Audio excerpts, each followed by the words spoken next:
देखिए, जहां तक हमने सुना, जो मीडिया में देखा, क्योंकि मैं तो लोकसभा के अंदर नहीं था, जो मीडिया में देखा उसमें तो अनुराग ठाकुर जी ने किसी का नाम नहीं लिया। तो ये उड़ता तीर किसने पकड़ लिया? इसके लिए एक हिंदी में कहावत होती है, जिसे शब्दशः न लिया जाए, मैं कैविएट लगा कह रहा हूं, किसी के लिए नहीं बोला, पर हिंदी कहावत है, चोर की दाढ़ी में तिनका। इसे कहते हैं कहा किसी और के लिए जाए, आदमी अपने ऊपर खुद ओढ़ ले। तो मुझे लगता है कि विपक्ष के लिए बहुत भयंकर कंफ्यूजन का माहौल क्रिएट हो गया है।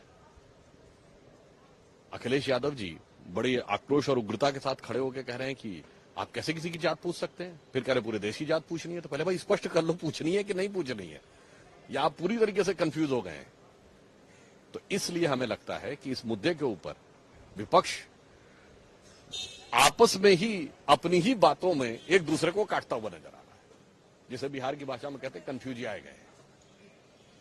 और यहां मैं एक बात और कहना चाहूंगा कि उसके बाद राहुल गांधी जी बहुत ही उग्रता के साथ बोले कि नहीं नहीं हम तो करवाएंगे। तो करवाइए साहब, कौन रोक रहा है? जिन राज्यों में आप सत्ता में है करवाइए। आप बड़े गौर से कहते थे बिहार में मैंने करवा दिया, तो तेजस्वी यादव जी बयान दें कि इनके कहने पे करवाया था कि नीतीश कुमार जी की सरकार में उनके कहने पे हुआ था। और हिमाचल में करवाइए, तेलंगाना में करवाइए, कर्नाटक में हुआ रखा है वो सर्वे, तब आप बताइए। तो इसलिए हमें लगता है उनके लिए एक ही लाइन लागू होती है।